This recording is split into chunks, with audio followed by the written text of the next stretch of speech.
Olá, sejam todos muito bem-vindos, muito bem-vindas.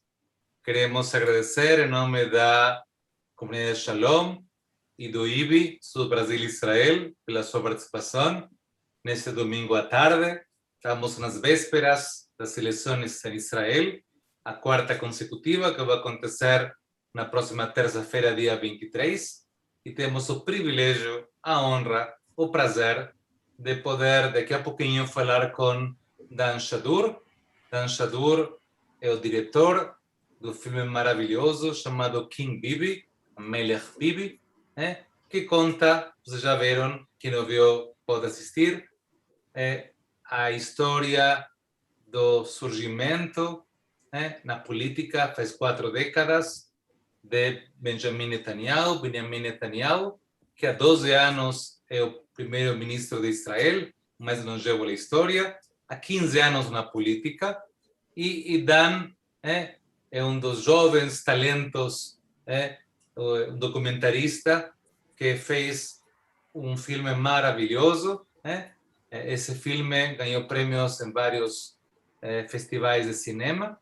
E eu acho que um pouco explicou que é uma visão fascinante da evolução da mídia do primeiro-ministro israelense Benjamin Netanyahu. Ele já teve outros filmes, como Before the Revolution, que conta a história antes da Revolução no Irã. E vocês vão ver daqui a pouquinho essa oportunidade de conhecer dele mesmo, direto, que acontece. E Netanyahu, de alguma maneira, foi um pouco de pioneiro nessa história. Hoje, 8 partidos políticos têm consultores políticos norte-americanos. Ele começou a história muito tempo atrás, antes de ser político, e por isso que é muito importante, tanto para o IBI e para a Shalom, conhecer essa história. Então, queremos agradecer a cada um de vocês que nos acompanha, agradecer muito a Anita, que vai ser nossa jornalista, que vai entrevistar a Dan Shadur.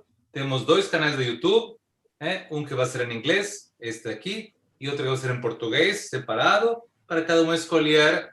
And thank you, Dan, for being with us. Thank you, Anita. Thank you all for this wonderful opportunity to know more about your wonderful film. Thank you. Thank you so much, Adrian, for this introduction. I wish every talk I do will have an introduction in Portuguese. That is really, really nice to be here with you. I really enjoyed your movie. It's really fascinating to understand how Bibi turned to be this Bibi we know today. And my first question to you is about the name of your documentary. Some Jews, they used to say that Israel is Middle East's only democracy. Lots of Jews love to say that. But a king is the central figure of a monarchy. So why did you choose King Bibi as the name of your documentary? So first of all, thank you, Adrian, and everyone for hosting me, and thank you, Anita, for doing this talk. It's a great privilege to talk to you guys. I never been to Sao Paulo. This is the closest I'm getting so far. So thank you. Regarding the name is taken from a Time magazine cover from 2012 that stated King Bibi. This was like a certain point in time where you understand that Bibi is turning into something else, which is not just another prime minister, not just another leader. And the name was at first temporarily, but then we decided to go for it. I think the name is ambiguous. I think it has 2 meanings. Some people who listen to it thinks it's derogatory, thinks it's going against Bibi, and some people say that it praises him. And I think both answers are correct. Bibi is regarded as king by many Israeli, and when you tell me that we have a king, I'm saying, no way, this is really bad. We don't want a king. I don't want a king as a ruler. But other people think otherwise, and other people are happy to have someone who is like a king to rule over them. So the name is. I think it reflects something about the film in general, that it has a few meanings, that you can read it in a few meanings, and it really depends on where you come from. I'm not here to convince people to think this way or another way. I wanted to make this film available to many people, and the name is part of it. And I think that a very powerful scene is when some supporters, they are singing Bibi Melech Israel. So I think it's very meaningful. And do you know if Bibi saw the documentary? What were the public and private reactions on your movie? So yeah, he did see the documentary. He saw it a few months after it was published. There was a lot of the film was first shown in the Jerusalem Film Festival in the summer of 2018, but it started showing in cinemas and on cable TV at the beginning of 2019. And there was a lot of noise around the documentary, so Bibi did react to it. He watched it on a flight on the way to Chad in Africa. And he said, and there was a reporter on the plane that took his reaction, and he said that it was an interesting documentary, that he fell asleep in the middle, but not because it's not a good film, but because he was very tired. He said that he only met Lillian Wilder, the speech instructor that we bring the tapes from her in the film, that he only met her once or twice, and she told him to always say the truth. And he said that it's not true that, like the film shows, that he controls the people through witchcraft and magic, but thanks to his economic genius that turned Israel from a backward socialist country to an advanced and modern free market economy. So it was a typical Bibi reaction. It was both humiliating, both respecting, both there was a few lies there, a few exaggerations, but it was interesting to get his reaction generally, because it told us something about the effect of the documentary. The film, after it was broadcast on cable TV, it was broadcast again on one of the networks in Israel. And then Bibi reacted again. He tweeted. He said that it's strange that the creators of King Bibi did not show the scenes before Rabin was assassinated, that he says that Rabin is not a traitor. So these were his reactions to the film. We'll get to this Rabin part, that for me it's like one of the most important things of the movie. But before that, I would like to know if you tried to talk to Bibi and if he answered you, or if he didn't want to answer. While making the film? Yeah. We approached the Prime Minister's office a few months, like when we were towards the end of the film, and asked for an interview. We did not get a reaction. The whole idea of the concept of the documentary was that we made it really under the radar. So nobody knew we were making it. Nobody and nobody, before I made the film, not many people knew me. So it wasn't like, we really worked under the radar, which was great, because there was no pressure. There was no we could do, we were free from both sides to do whatever we liked. We did ask for the interview. After the film was done, I asked again for an interview. I offered to make another film with the interview with him, but it didn't happen. I mean, he didn't. He's not ready to talk, to really talk, freely.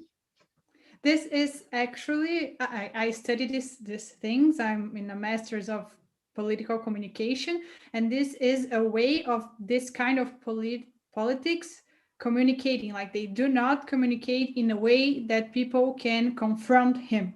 So this is a very common strategy with Trump, Bibi, Bolsonaro, and all this kind of politics. Yeah, this was, it's about control. And this was the idea of making the film. I said, okay, he's not going to talk to me. He's not talking to anyone. Let's take everything that he said and create another narrative, create a narrative that we can reflect on these things, give some power back to the spectator from his manipulation. That was the whole idea of the film, and I guess that's why he wouldn't talk to me. And how was this experience of making a movie with like public domain material without the participation of the main characters? What was the most interesting part of this process, and what was the most difficult part? Everything was difficult. It was a very difficult task from beginning, and starting from getting the finance for the film. When we first came to the broadcasters, they said, why would we want to see Bibi for 90 minutes? We see him all the time in the news. We don't want to see him anymore. So we needed to convince them that the documentary will bring something new to the discussion. Then there was the part of gathering all the footage. I was guessing that there will be some interesting footage that we don't know, that is going back to the phase before Bibi became Bibi, where you see him practicing, you see him faltering, you see him not succeeding, not doing it as great as he's doing it today. But it was a guess. I didn't know where and how I would find it. So it was a lot of footwork going to, I think I've been to like 40 different archives in Israel and in the US and in Europe, trying to find these tapes. And then we found a few parts that were more revealing and more interesting. And then the editing, usually when you come to edit a documentary, you have interviews, or you have scenes, or you have some form to tell the story. And here we didn't have anything. It was like building everything from scratch. But I think the most difficult thing, and then editing, again, there's so many options, there's so many things you can do, and you need to make a lot of decisions. But I think the most difficult part for me was for someone who comes from the liberal left, who grew up in a home and in an environment that is pretty much anti-Bibi, that I before making and releasing the film, I hardly knew anyone who was voting for him.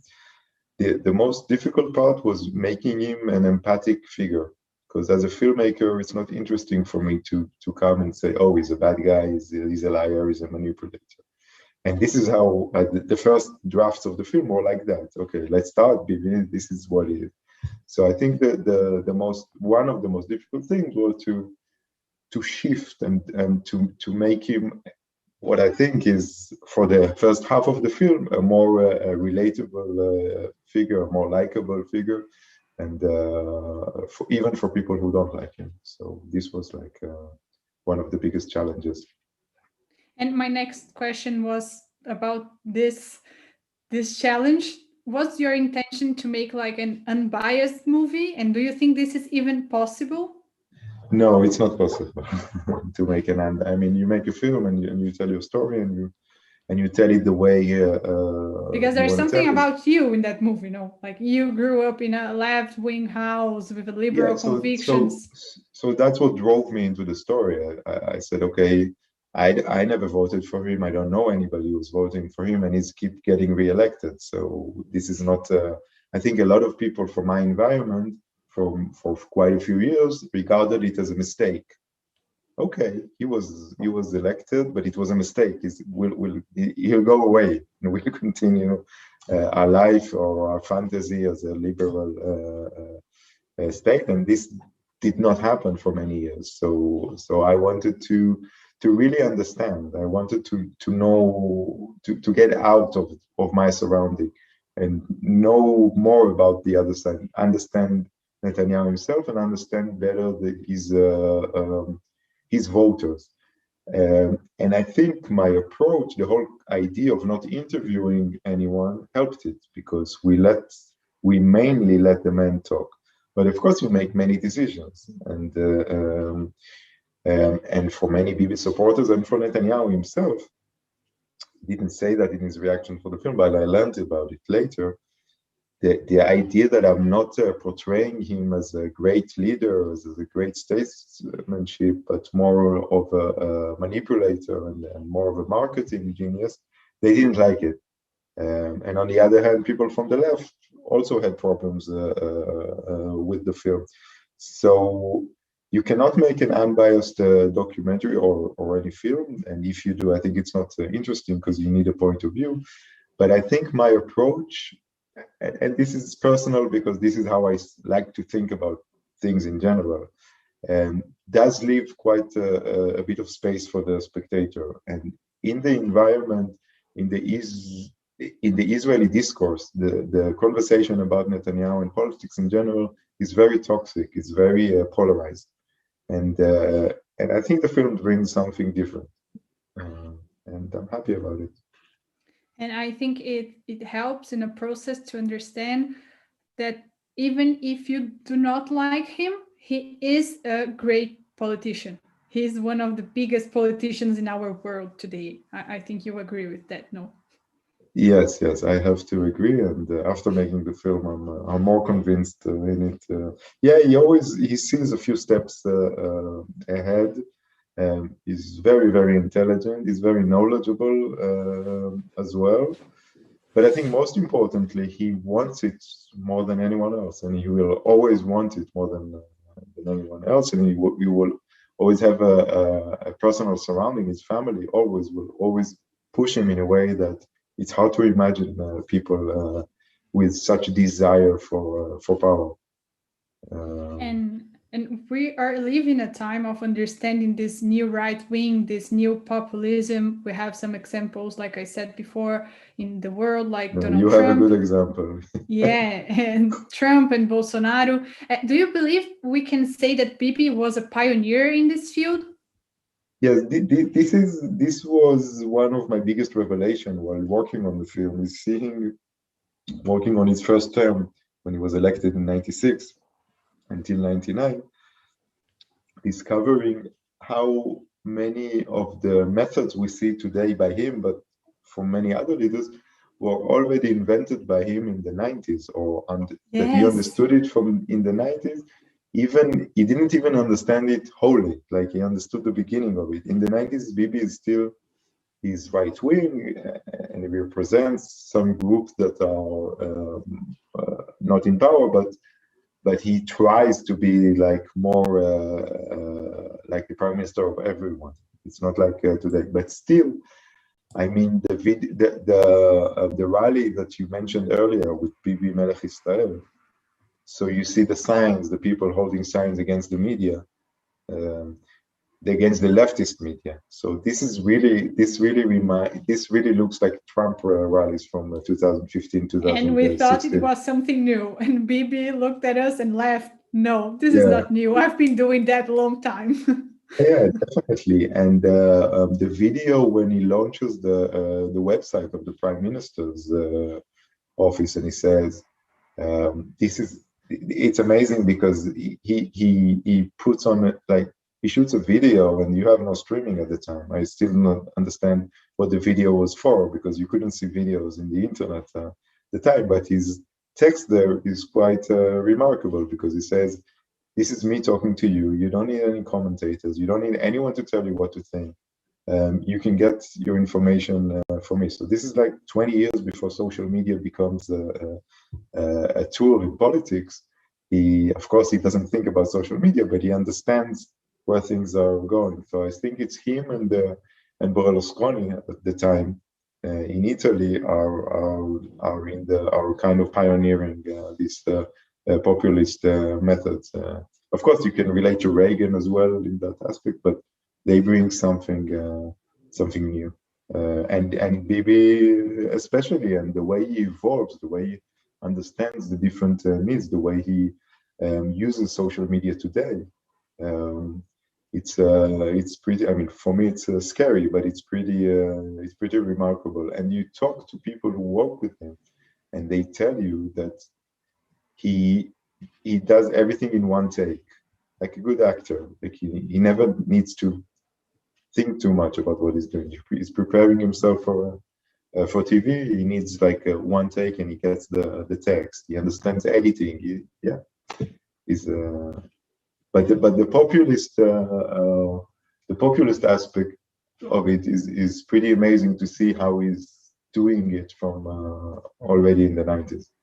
Yes, I don't know if you know this, but President Jair Bolsonaro, every week, once a week, he does a live broadcast in Facebook, and like the next day or in the same day, all news are about the things he is saying that broadcast, and like the media do not have the space to ask questions. It's just him talking what he believes and what he is clearly, and you do not have the space. And I think Bibi is doing that like a long time. He's been doing this, and there's no space for questions. There's no space for making or to say you're lying or something like this. They create the discourse. They know how to, and when you have this kind of discourse, this is another thing that I wanted to show, is that the media is to blame as well, because the media is looking for this kind of discourse. The media for many years is not asking, is not they're supposed to be liberal and leftist, but they're actually, it's all about ratings, and it's all about creating this drama. So it's kind of the kind of handing them this because the media needs the audience to survive. Yes, the media needs the audience, and the media is a slave of the audience. Yes, the media is not a And this is very contradictory, because you think, okay, I need the audience, but do I really want to give this kind of people space? And I don't know, this is a very tough question. We have a question. Rafael Cruchin is asking, what's the most important message you expect people to get after watching your documentary? It's a tough question. I don't really believe in messages of in filmmaking. I hope people will ask themselves this kind of question that we're talking about now. I mean, who creates reality? Why is it created in such a way? Who controls it and who benefits it? And how can we look at our reality in a different way and get back a little bit of the power that is being taken from us on such a constant basis by our politicians and by our the populist media. So I guess this is what I'd like people to think about. But also, it's also entertainment, and it's also just to know the story, because a lot of people don't know it, and then you can think for yourself what you want to take from it. And then I would like to ask you about two people that are in this political path of Netanyahu. The first one is Será Netanyahu, Bibi's third wife. So what was her importance in his political path? I think she is very important. I was researching and exploring, and I learned a little bit about his two first wives. It was Será Netanyahu is Bibi's third wife, and the two first ones were very, very different from her. They were very much more I don't know if shy, but they had their own life, their own careers. They were very intelligent and educated women. I'm not saying Será is not intelligent, but I think the drive that she brings into this relationship, the feeling that Netanyahu must remain in power, that he's the only one who can lead Israel, and this kind of narcissistic thinking about the world, it's something that is it's a big drive for him. I think it's a big drive in this relationship. I think most women who will be in such a partnership at some stage will say, that's enough. I don't want this anymore. Like, I don't want this. I mean, okay, we did it for 5, we did it for 10 years. Like, I wanna have my life back. And I think her personal life and are so intertwined in the public life that she's that she drives Bibi forward and gives him the support that he needs to never give up and always want to stay. And she was exposed like lots of times. She went through hell with the media and the scandals. It was difficult for her, don't you think? Yes, but she was also looking for it. I mean, she was also like she's suffering. They always say how much she's suffering. I mean, it's true. I mean, I wouldn't like to be in her position, but again, like I show in the film, this I mean, she's married to a man who, while she was with the baby, who was a few months old, went live on TV, confessed about his adultery. I mean, this is a crazy situation. This is not something you can, it's not like normal people who does these things. So they're really together. I don't like the thought that, you know, people say that she's crazy and that she's at fault for that, like she's to blame for this situation. I don't like this thing. I mean, I mean, there are question marks about her mental stability, but you know, he's a grown man. He's responsible for what he's doing, and he is the one who's being elected. So yeah. We have some comments before I ask you about the other person, but Jacques Griffel said that he loved your movie, so he was very interested in it. And Micheline Alves said that it's very difficult to make an unbiased documentary, but she really liked the option of making a documentary based on public images, and she thought that it led the documentary very objective. So congratulations to you. Thank you. And the other, before I make more questions of the public, I would like you to say something about Arthur Finkelstein, because we live in a time that we talk a lot about Olavo de Carvalho, who is like Bolsonaro's inspiration, and also about Steve Bannon, who's Trump's inspiration, like the guys that are behind these victories. And Arthur Finkelstein was there the same to Bibi. He was the great mind behind some of the most important victories Bibi had. So what do you think about him and what's his importance? He's very important, but then again, Bibi is more important because Bibi knows it's about the American side of Netanyahu, which is another thing that drove me into this story, that really intrigued me from the beginning, because you know, we had a general understanding that Netanyahu spent a lot of time in the US, but only when I started working on the film, I realized that he's actually an American in many, many, many ways. He spent half of his life in the US until he was 40. And actually his father, Bibi's father, Benjamin Netanyahu, in an interview to Haaretz newspaper in 1999, says that one of Bibi's problem that is Hebrew is not as good as his English. He's saying that about his son, who is the prime minister of Israel. So when Netanyahu joins Israeli politics, it's after he was educated in the US, he really brings this kind of professionalism and this kind of thinking about politics to Israel. And Finkelstein is part of it. Israeli prime ministers had American advisors before, but nobody gave them so much power like Netanyahu gives Finkelstein. And Finkelstein, I don't know about the Bolsonaro advisor, but Steve Bannon, well, he was more in the front. Finkelstein was not so much in the front. But he definitely brought him a few understandings that still go with him today. The idea of a negative campaign, the idea of relying on polls, like heavily understanding polls all the time, and communicating with what people want to hear, and understanding it in a deep way. So yeah, I think he was a very important figure for him, definitely. And so Luis Eduardo Fonseca says, I like your point on the media. It has to move to new forms of interaction between different ideas.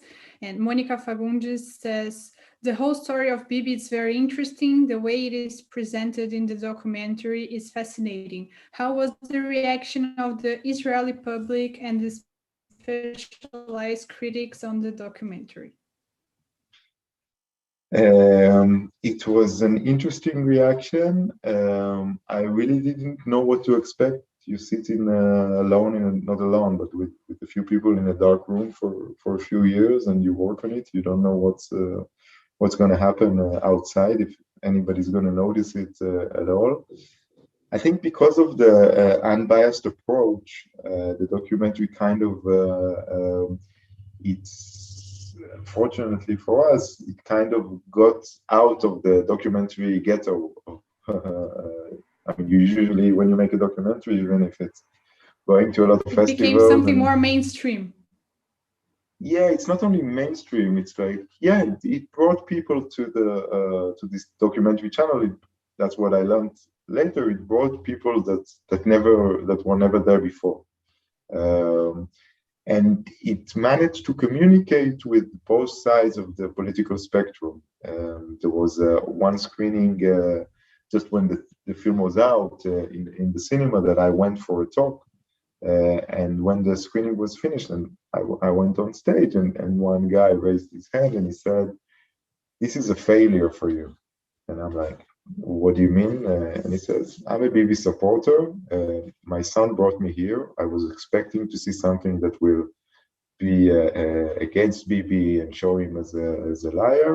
And now I support Bibi even more. I really, I think he's good." And before he finished the sentence, one woman from the back of the cinema started shouting, "Are you crazy? Can't you see from the film that this guy is a psychopath? Can't you see that he's ruining Israel? It's a sign of success then." So that was like the example of how the film was accepted. Like a lot of people saw it from their perspective, and also the people who didn't like the film. It's kind of both from left and from right. So the people from the right who didn't like the film, and I think in a way Netanyahu himself was saying, "How come you portray him like a manipulator? How come you portray him as a marketing genius? He's a real important leader with a lot of content, who's doing ideological things for Israel."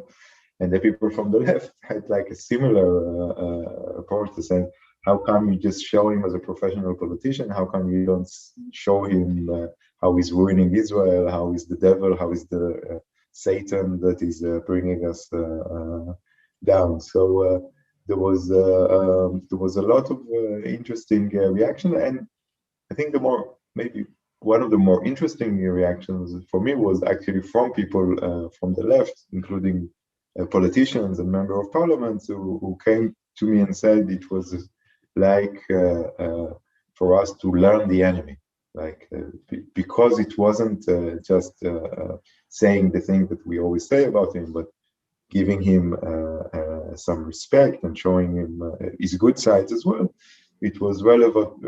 It was something new for us. Like we feel like we're understanding him a little bit better now, and we know how to. I don't know what you can do with this. We're going to talk of the elections that are coming in a few minutes, but I think it's important to say that in Brazil we have a similar process because the left wing do not understand how they lost, so they are not able to make an opposition. Yeah. So I think it's very important to them to really understand who their enemy is. But I would like to talk a little bit about Rabin. So a very important part of the documentary, at least for me, is when you show the anti-Rabin acts. And in those moments, Bibi is encouraging people to plead for Rabin's death. And some days later, he was actually assassinated.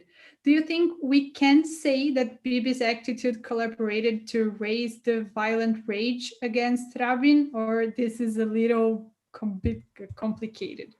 It's a really difficult question. I don't think. Well, first of all, it has to be said that Bibi did not benefit from this murder at all. Because people from the left they like saying that he.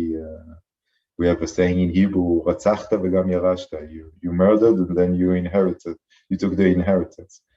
I think this is definitely not true because Bibi was ahead in the polls before the murder, and actually the murder took him way back. And actually, if it wasn't Shimon Peres handling the election afterwards, Bibi would have lost. So this was definitely not something that he wanted or benefited from directly. The thing was, and I think mainly what it did was legitimate in a way that this was a big political debate. There was a lot of things to argue about. It was a true drama in Israel at the time. So it was legitimate to lead the campaign against the Oslo Accords because it was a controversial thing. The thing with Netanyahu is until today not so much what he says, but what he doesn't say. So when we look at the big demonstration a few days before the murder, where emotions were high and people were shouting death to Rabin, and there was the SS photo, etc. Some of the Likud leaders who were at the place, they saw what was going on down there and they left the scene. They didn't want to be part of it. And Bibi stayed. So he's asking, and some of his supporters are saying, why didn't you show the part where he's saying on stage that Rabin is not a traitor? Because he also said that. And I'm saying, because he stayed there, because it's not just about what he said, it's about what he didn't say. And not only stayed, he was just in the same place as a big sign where it was written like Rabin's a traitor. So the image is really strong. He can say, but he's not. This is not the message he's passing to people. Yeah, he was part of it. But again, I think we should be in that. I mean, there's a lot of things that I can say wholeheartedly against him, and that he's doing bad things, and he is flirting with violence constantly. I mean, this leads us to the current elections as well, and his partners in these elections. But I think the Rabin story it's really complicated. I mean, it's not a simple thing of him like causing this murder. There's a lot of reasons for it. And again, the political debate was legitimate at the time. Mm-hmm. And from everything you learned in this documentary, doing everything, what do you think is the difference between Bibi in the first term and before, when he got into power and still there since? What's the difference between the first term and today? Yeah. What changed in him in this process? Many things. I think the first thing, and that's why I wanted to make the documentary in a chronological order and not not edit it, because you could edit it by thematic scenes, like go back and forth in time. I wanted to see the change. I wanted to show him as a young man in Israeli TV with this smile, charismatic, a bit shy sometimes, someone that is more human and relatable, until today, where everything is blocked and everything is calculated and everything is cynical. And it's the classical Shakespearean story. What happens to you with power when you stay so many years in power with so much power? You must get corrupted, and I think it's definitely happened to him. I think he's convinced now that he's the only one who can lead Israel, and that all the means are kosher for him to remain in power. I mean, it's hard to imagine now things that are not okay to do for Bibi to remain in power. I think not only in his first term, when he came back to power in 2009, when you look at his first government, so it was also always important for him to bring Ehud Barak and Tzipi Livni and Yair Lapid and all these people. Like it was always important for him to be more centrist. And that the changing point was 2015, where he won the election by himself, and then Trump was elected, and then everything went. And about the elections that you are about to leave, all Israelis are about to leave the fourth in a row. Do you think this election will be different, or do you think we can expect Bibi in the power for some years to come? I'm afraid most chances are that he's gonna stay in power, perhaps stronger than he is now. This is something that is it's pretty crazy, pretty amazing, because when we released the film for the first time, we thought we were lucky to be in an election season. We said, like, we were working on the film, we didn't know that there were going to be an election, and then when the film was out, a few months later, they said there was going to be an election. We said, okay, now it's our time to promote the film, and everybody's going to talk about the film, and it's the first time now that I'm having these talks, trying to predict what's gonna happen, and it's yeah, he's so good at what he's doing, and he's so good at just dismantling the opposition. What he did to Gantz and Kachol Lavan, it's another, like, it's hard to say genius about things that are so disgusting in a way, but it is. This is a few steps ahead, and gets his results. People, the central left are not able to create a real alternative. So I think a lot of right-wing people are fed up with Netanyahu, but they don't see another option. They don't see anyone they can trust, or they don't even see anyone who comes and says in a clear and proud way, this is what I want to do, this is how I want to do it, this is what I want to do. Everything became this circus of images and trying to please the people, and in this you don't have competition for Netanyahu. And he has this strange things with luck. Always something happens that prevents him from losing power. So it was Corona a year ago. Now it's the vaccines that. I mean, you have to give him credit for this, for the vaccines. So right now, what's going on in Israel? A few days before the election. Everything is open. Life is back to normal. So I think people will attribute this to Netanyahu, and he will. I think he will come on strong, but you never know.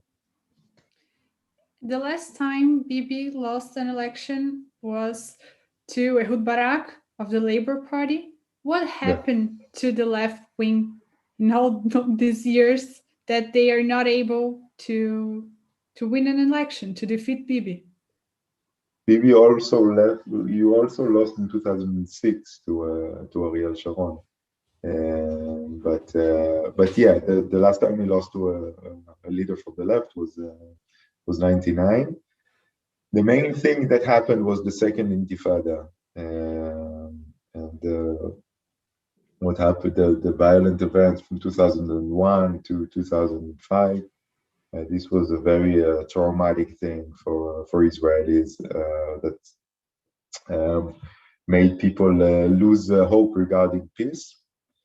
The left, on the same time, all he had was the Oslo Accords. There was no other principles. There was no other ideas that could make people relate to them. And there still aren't. There's this, I guess in Brazil, maybe it's similar. There's a certain dissonance that the leftist people are the people who are enjoying the neoliberal economics. They are enjoying what Bibi brings to Israel. They are making money, they have a comfortable life, and they have a lot to lose at the end of the day. So we don't really understand, or we didn't find a way to communicate with the people who are who have their own interests, and so I think I think the main thing was the Palestinian issue, because it was all about that, and then people realized that there isn't going to be the solution that that Rabin maybe thought for a minute that there will be.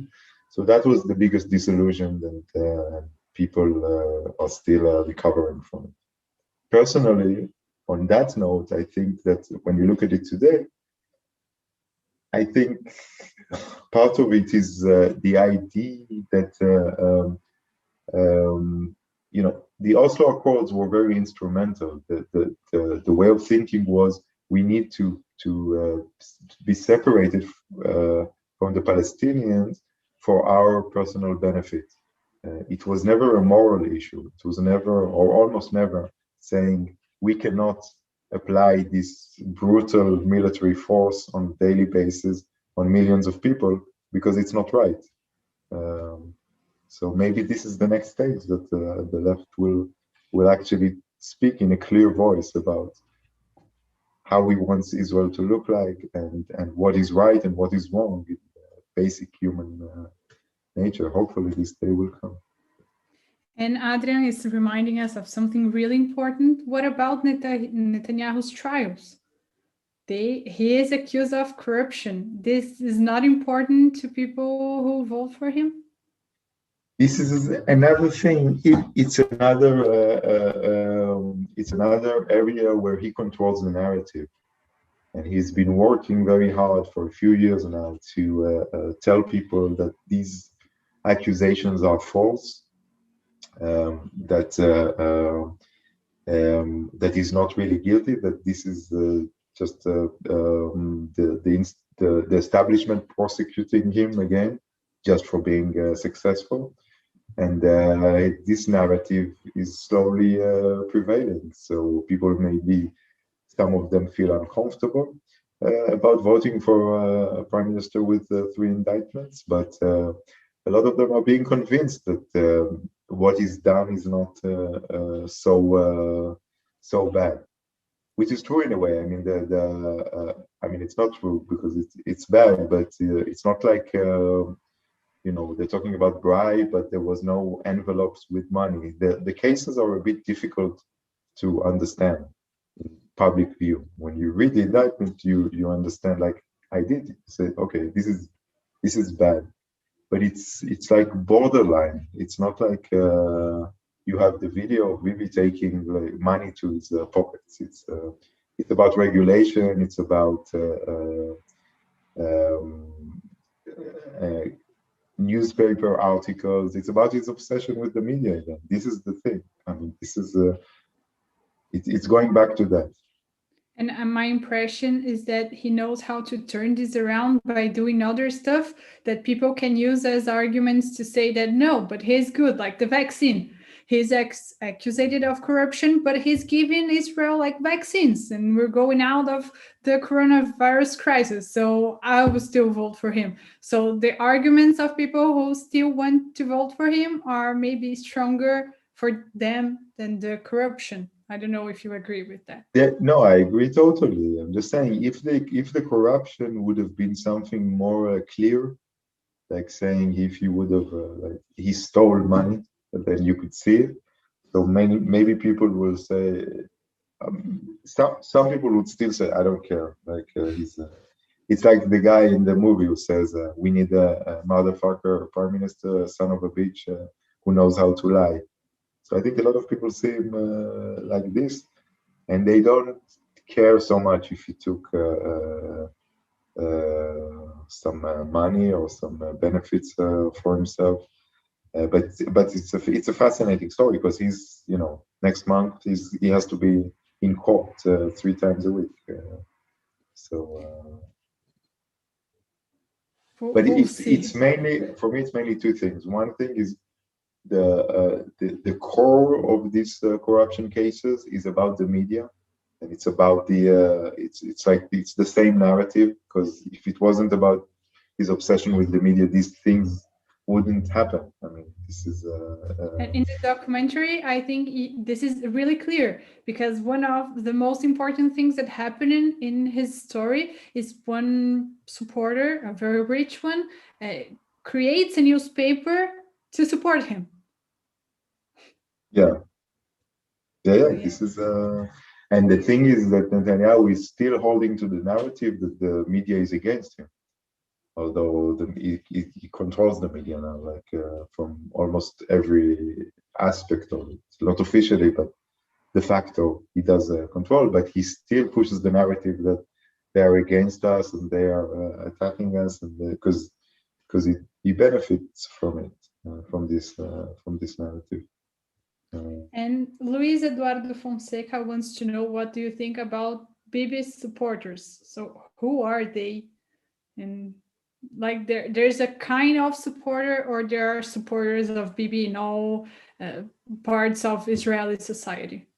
In all parts. I think he's part of his success is his ability to communicate with different fractions of the society, and in Israel is a very fractioned society. There's so many different kinds of people, and he somehow found a way to talk to both Orthodox who believe in the Messiah, secular people who likes to eat non-kosher food like him, who are totally atheists, who don't believe in God, and the settlers and the Mizrahi from the periphery. He combines all kinds of people, and he manages to create this fluid message. And in this way, I think he's more of a postmodern leader who can create different realities at the same time for different people. And when you look at it rationally, you say, this doesn't work together. This is a contradiction, but no, he makes it stick. So it's hard to speak about a certain kind of people. I think at the end, his success is a lot of his success comes from a certain stability that it brings to Israel, a certain for Israeli Jews, yeah, not for everyone. So it's hard to talk about like a homogeneous kind of supporters. He manages to communicate with different kind of people. But I think a big, there's all kinds. And I think that this kind of leader, they have a very strong difficulty, that is to choose someone to inherit their power.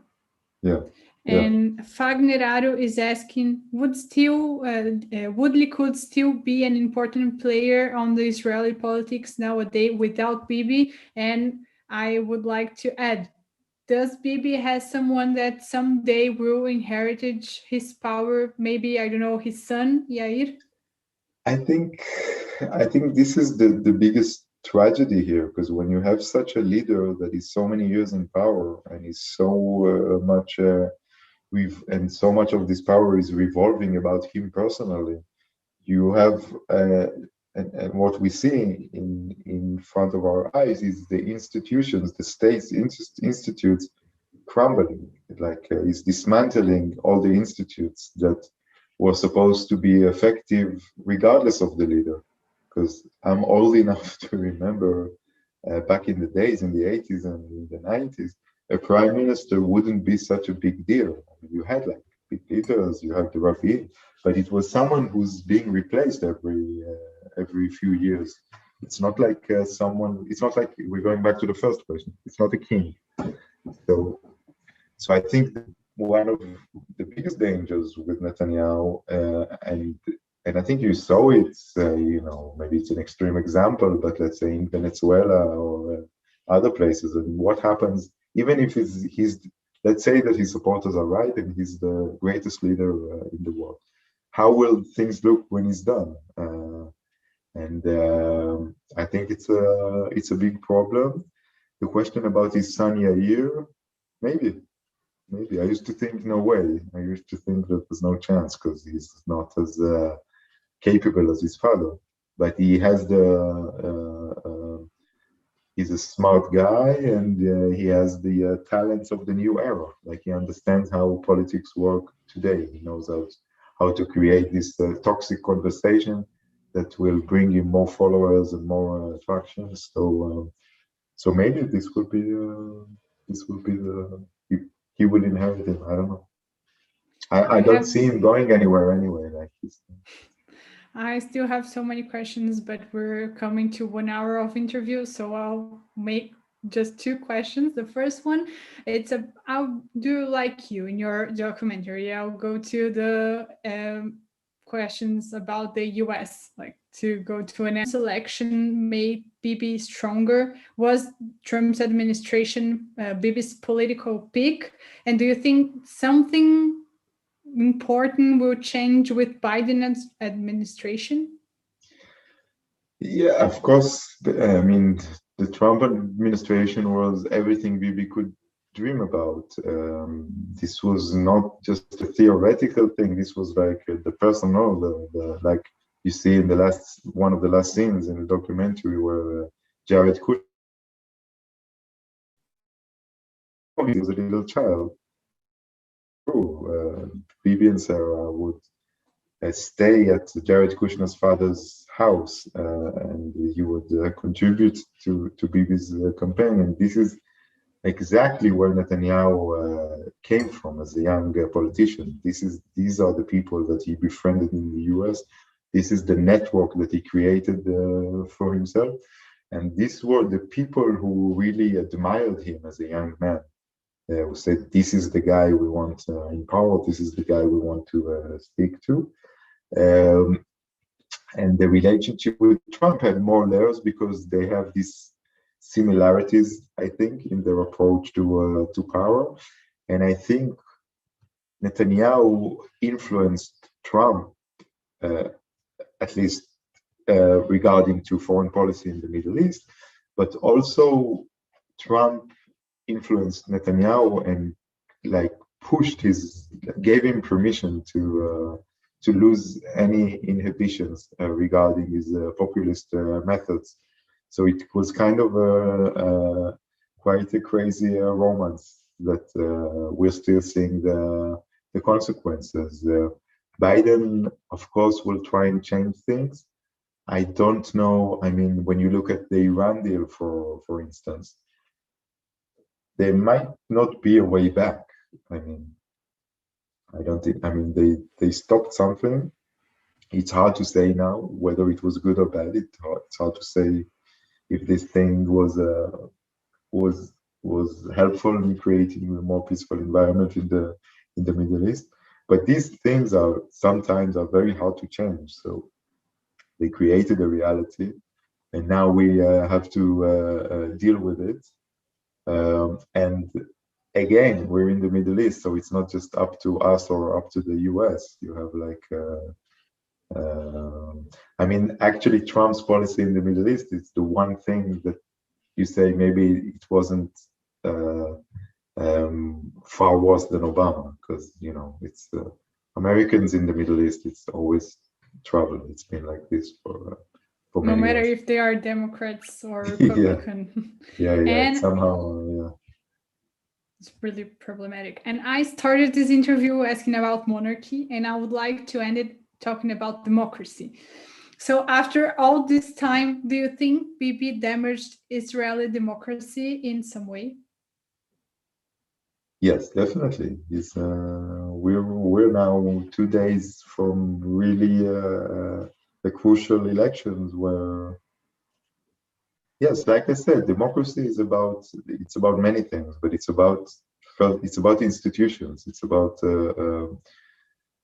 people finding ways to represent themselves and to let their voice being heard. And these institutions are being totally ruined. You have young people who never knew any other prime minister, and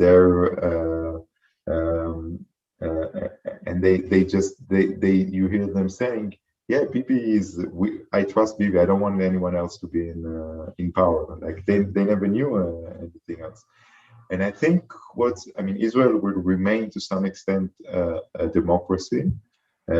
Democracy mainly for Jews, but this is not about Bibi. This is something that was before Bibi as well. I think what is happening now, democracy is about the separation of the institutions, and it's about the people who are choosing, and it's about minorities' rights. And the way the mainstream of the right wing see it, and Bibi supporters as well, it's mainly about the decision of the majority. This is, I think, for them, it's the main thing about democracy. And this is where it's going, that if we're the majority, if we decided something, you have to accept it no matter what. So it will remain a democracy, but it's a flawed democracy. And this is already happening. It's already happening. And again, we're going back to the media, which is at the focus of our story, because you cannot have a democracy without a powerful and independent media. And we're losing the last strongholds now. Then I would love to stay another hour, maybe 2 hours talking to you, because this theme is really important. And I think what I love the most in your documentary is your ability to show things. I agree, it's impossible to do something unbiased, but we have to take a step back and understand things before just criticizing them. And I think this was the most important thing in your documentary. It was wonderful to talk to you. I would really like to thank you in the name of Instituto Brasil Israel, IBI, and in the name of Comunidade Shalom. It was a great opportunity to be here with you. And if someone got here in the middle of our conversation, in the end of our conversation, the video, it will be in IBI's channel on YouTube in Portuguese and in English. Then thank you so much for this opportunity. Thank you, Anita. It was fascinating. Thank you for your questions and your host, and thank you, Adrian, again, and everyone. Chag Sameach, happy Passover. I hope we have a good holiday and a good year. And take care of yourself with all the Corona things. I hope things get better in Brazil soon. I hope too. Chag Sameach. Are you already vaccinated then? Yes, we're. Everybody who wants it gets it here. Thanks to Bibi. There's a saying, Bibi vaccinated me. No, he supports us, like he did it himself. But yeah, we're good. We're going back to life. I hope it will remain this way. Thanks a lot. I hope everyone can go back to normal life at some point. Bye, everyone. Thanks for your audience. Thank you.